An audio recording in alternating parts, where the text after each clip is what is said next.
Assalamualaikum warahmatullahi wabarakatuh. Yang saya hormati Ibu Siti Aliyah SEMSK selaku dosen pengampu mata kuliah akuntansi biaya. Perkenalkan, saya Risma Nabila dengan NIM 2511-202909 dari kelas AB. Pada kesempatan kali ini, saya akan mempresentasikan tugas proyek mengenai perhitungan harga pokok produksi pada usaha mebel Pak Kiswanto. Pada presentasi ini terdapat 4 pembahasan utama, yaitu bab 1 pendahuluan yang berisi latar belakang, rumusan masalah, dan tujuan penelitian. Selanjutnya bab 2 tinjauan pustaka yang menjelaskan teori-teori yang mendukung penelitian. Kemudian bab 3 pembahasan yang berisi hasil observasi serta perhitungan harga pokok produksi. Terakhir bab 4 penutup yang berisi kesimpulan dan saran. Bab 1 pendahuluan. Latar belakang. Dalam dunia usaha, khususnya industri mebel, perhitungan biaya produksi merupakan hal yang sangat penting. Setiap pelaku usaha harus mengetahui seluruh biaya yang dikeluarkan selama proses produksi, agar dapat menentukan harga jual yang tepat dan memperoleh keuntungan yang maksimal. Harga pokok produksi atau HPP terdiri dari biaya bahan baku, biaya tenaga kerja langsung, dan biaya overhead pabrik. Apabila HPP dihitung secara tepat, maka perusahaan dapat mengendalikan biaya dengan lebih baik, mengetahui tingkat keuntungan yang diperoleh, serta mengambil keputusan usaha yang lebih efektif dan efisien. Rumusan masalah. Berdasarkan latar belakang tersebut, rumusan masalah dalam penelitian ini adalah: yang pertama, metode apa yang digunakan dalam menentukan harga pokok produksi pada usaha mebel Pak Kiswanto. Yang kedua, bagaimana perhitungan harga pokok produksi pada usaha mebel Pak Kiswanto. Tujuan penelitian. Penelitian ini bertujuan untuk mengetahui metode yang digunakan dalam menentukan harga pokok produksi pada usaha mebel Pak Kiswanto. Selain itu juga bertujuan untuk mengetahui cara menghitung harga pokok produksi berdasarkan data yang diperoleh dari hasil observasi. Bab 2 tinjauan pustaka. Pengertian akuntansi biaya. Akuntansi biaya adalah proses pencatatan, penggolongan, peringkasan, dan pelaporan biaya yang terjadi dalam kegiatan produksi. Informasi biaya ini sangat penting bagi manajemen karena dapat digunakan sebagai dasar perencanaan, pengendalian, dan pengambilan keputusan. Melalui akuntansi biaya, perusahaan dapat mengetahui berapa besar biaya yang telah dikeluarkan untuk menghasilkan suatu produk. Dengan demikian, perusahaan dapat menentukan harga jual yang sesuai serta menjaga keuntungan usaha tetap optimal. Klasifikasi dan penggolongan biaya. Biaya dapat diklasifikasikan berdasarkan beberapa kategori. Pertama, berdasarkan fungsinya. Biaya dibagi menjadi 3, biaya produksi, biaya pemasaran, dan biaya administrasi umum. Kedua, berdasarkan hubungan dengan produk. Biaya dibagi menjadi 2, yaitu biaya langsung dan biaya tidak langsung. Ketiga, berdasarkan perilakunya. Biaya terdiri dari biaya variabel, biaya tetap, biaya semi variabel, dan biaya semi fixed. Pengelompokan ini membantu perusahaan dalam mengendalikan dan menganalisis biaya yang terjadi. Pengelompokan biaya produksi. Dalam perusahaan manufaktur terdapat 3 unsur utama biaya produksi, yaitu biaya bahan baku, biaya tenaga kerja langsung, dan biaya overhead pabrik. Biaya bahan baku adalah biaya yang digunakan untuk memperoleh bahan utama dalam proses produksi. Biaya tenaga kerja langsung, biaya yang dikeluarkan untuk membayar tenaga kerja yang terlibat langsung dalam proses produksi. Dan biaya overhead pabrik, biaya selain bahan baku dan tenaga kerja langsung yang tetap diperlakukan selama proses produksi. Harga pokok produksi. Harga pokok produksi atau HPP adalah seluruh biaya yang dikeluarkan untuk menghasilkan suatu produk jadi. HPP memiliki beberapa manfaat penting, yaitu sebagai dasar dalam menentukan harga jual produk, menghitung laba atau rugi usaha, mengendalikan biaya produksi, dan membantu manajemen dalam mengambil keputusan yang berkaitan dengan kegiatan usaha. Metode penentuan biaya produksi. Dalam menentukan biaya produksi terdapat beberapa metode yang dapat digunakan. 2 metode yang umum digunakan adalah full costing dan variable costing. Metode full costing memasukkan seluruh biaya produksi ke dalam harga pokok produk, baik biaya yang bersifat tetap maupun variabel. Sedangkan metode variable costing hanya memasukkan biaya produksi yang bersifat variabel ke dalam perhitungan harga pokok produk.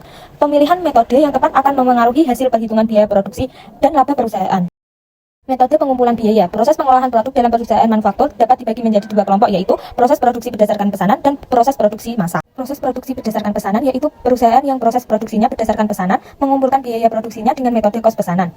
Proses produksi massa yaitu perusahaan yang proses produksinya berupa produksi massa mengumpulkan biaya produksinya dengan metode kos proses. Metode harga pokok pesanan. Metode harga pokok pesanan atau job order costing digunakan pada perusahaan yang memproduksi barang berdasarkan pesanan pelanggan. Karakteristik metode ini adalah produksi dilakukan sesuai pesanan, setiap pesanan memiliki sertifikasi yang berbeda, biaya dihitung untuk masing-masing pesanan, dan harga pokok produksi baru dapat diketahui setelah pesanan selesai diproduksi. Metode ini sangat sesuai diterapkan pada usaha mebel karena setiap pesanan biasanya memiliki ukuran, desain, dan kebutuhan bahan yang berbeda.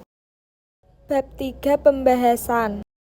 Informasi perusahaan, data perusahaan, nama usaha mebel Pak Kiswanto, alamat Ngabul Kosari RT 5 RW 5, jenis usaha, industri manufaktur furnitur, hasil produksi lemari, jumlah karyawan 4, jangka waktu observasi 9 Juni sampai dengan 11 Juni 2026.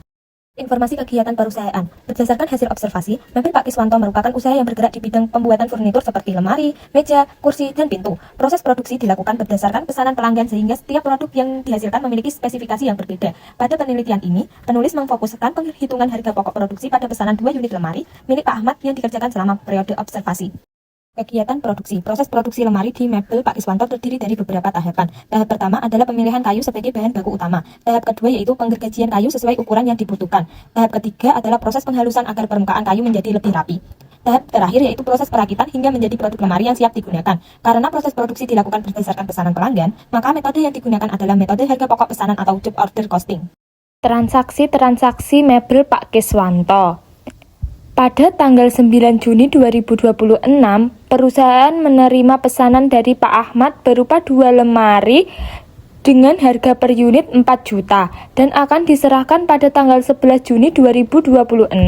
Penjualan tunai. 9 Juni 2026, perusahaan membeli bahan baku kayu jati Sulawesi seharga 4.100.000. 9 Juni 2026, perusahaan membeli bahan penolong berupa lem Excel 2 unit dengan harga per unit 90.000, lem putih 2 unit dengan harga per unit 27.000, lem epoxy 2 unit dengan harga per unit 70.000, paku tembak 2 pak dengan harga 27.000 per pak, skrup 40.000, rel shading 4 unit dengan harga per unit 45, roda SD 12 unit dengan harga per unit 22.000, relaci 6 unit dengan harga per unit 14.000, amplas 6.000, baut nanas 48 unit dengan harga per unit 2.000, engsel sendok 7.000. Tanggal 9 Juni 2026, perusahaan membayar upah tenaga kerja borongan untuk proses penggergajian kayu dalam pembuatan lemari dengan upah 250. Pada tanggal 10 Juni 2026, memakai bahan baku kayu 0,867 meter per kubik. Tanggal 10 Juni 2026, perusahaan memakai bahan penolong berupa lem Excel 2 unit dengan harga per unit 90.000, lem putih 2 unit dengan harga per unit 27.000, lem epoxy 2 unit dengan harga per unit 70.000, paku tembak 2 pak dengan harga 27.000 per pak, skrup 40.000, rel shading 4 unit dengan harga per unit 45, roda SD 12 unit dengan harga per unit 22.000, relaci 6 unit dengan harga per unit 14.000, amplas 6.000, baut nanas 48 unit dengan harga per unit 2.000, engsel sendok 7.000. Pada tanggal 11 Juni 2026, perusahaan membayar upah tenaga langsung 4 orang dengan per orang 100.000 satu hari dan total pengerjaannya itu ada 3 hari. Jadi upah tenaga kerja langsung 4 orang untuk 3 hari 1.200.000. 11 Juni 2026, perusahaan membebankan biaya overhead pabrik untuk menyelesaikan pesanan sebesar 25% dari biaya bahan baku sebesar 1.025.000. 11 Juni 2026, perusahaan mentransfer pesanan ke gudang barang jadi. 11 Juni 2026, perusahaan menyerahkan pesanan ke Pak Ahmad secara tunai sebesar 8 juta. 11 Juni 2026, perusahaan membayar listrik sebesar 200.000 per minggu. Perhitungan harga pokok produksi. Pesanan Pak Ahmad, biaya bahan baku 4.100.000, biaya tenaga kerja langsung 1.450.000, biaya overhead pabrik 1.025.000, total HPP 6.575.000. Harga pokok produksi pesanan per unit. Cara mencari harga pokok produksi yaitu jumlah biaya produksi dibagi jumlah unit produksi pesanan. Jumlah biaya produksi 6.575.000 dibagi 2 unit sama dengan 3.287.500 rupiah per unit.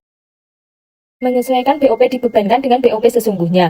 BOP sesungguhnya 1.305.000 dikurangi BOP dibebankan 1.025.000, yaitu HPP-nya 280.000. Jurnalnya debit BOP dibebankan 1.025.000, debit HPP 285.000, kredit BOP sesungguhnya 1.305.000. Laporan harga pokok penjualan, biaya produksi, PBDP BBB 4.100.000, PBDP BTKL 1.450.000, PBDP BOP 1.025.000, total biaya produksi 6.575.000, PBDP awal tidak ada, PBDP akhir tidak ada, Harga pokok produksi 6.575.000, persediaan barang jadi awal tidak ada, persediaan barang jadi akhir tidak ada. Harga pokok penjualan 6.575.000, selisih BOP 208.000, harga pokok penjualan 6.783.000. Menentukan laba kotor. Untuk mencari laba kotor yaitu penjualan dikurangi harga pokok penjualan. Penjualan 2 unit dikali 4 juta yaitu 8 juta. Harga pokok penjualan 6.783.000. Laba kotornya yaitu 1.217.000. Dari perhitungan di atas dapat diketahui bahwa Pak Kiswanto memperoleh laba kotor sebesar 1.217.000, penjualan sebesar 8 juta, dan total harga pokok penjualan adalah sebesar 6.783.000. Dari pesanan Pak Ahmad periode 9 Juni sampai dengan 11 Juni 2026. Kartu pesanan. Mebel Pak Kiswanto, harga pokok pesanan, nomor pesanan 01, pemesan Pak Ahmad, jenis produk lemari, jumlah 2 unit, bahan baku kayu, tanggal pesan 9 Juni 2026, tanggal selesai 11 Juni 2026, tanggal kirim 11 Juni 2026, penjualan tunai. Tabelnya berisi bahan baku, biaya tenaga kerja langsung, biaya overhead pabrik, biaya bahan baku 4.100.000, biaya tenaga kerja langsung 1.450.000, biaya overhead pabrik 1.025.000. Bab 4. Penutup. Kesimpulan, berdasarkan hasil observasi dan perhitungan yang telah dilakukan pada usaha mebel Pak Kiswanto, dapat disimpulkan bahwa metode yang digunakan dalam menentukan harga pokok produksi adalah metode harga pokok pesanan atau job order costing. Karena proses produksi dilakukan berdasarkan pesanan pelanggan, perhitungan menentukan bahwa total harga pokok produksi pesanan lemari sebesar 6.575.000 dengan harga pokok produksi per unit sebesar 3.287.500 perak. Dari total penjualan sebesar 8 juta, usaha mebel Pak Kiswanto memperoleh laba kotor sebesar 1.217.000. Saran, berdasarkan hasil penelitian yang telah dilakukan, mebel Pak Kiswanto diharapkan dapat melakukan pencatatan biaya produksi secara lebih rinci dan teratur, agar perhitungan harga pokok produksi menjadi lebih akurat. Selain itu, perusahaan perlu memperhitungkan seluruh biaya yang berkaitan dengan proses produksi serta melakukan evaluasi biaya secara berkala untuk meningkatkan efisiensi dan keuntungan usaha. Sekian presentasi dari saya. Terima kasih perhatiannya Ibu Siti Alia SEMSI dan teman-teman yang sudah menonton video saya. Mohon maaf apabila masih terdapat kekurangan dalam penyampaian maupun isi materi yang saya sampaikan. Wassalamualaikum warahmatullahi wabarakatuh.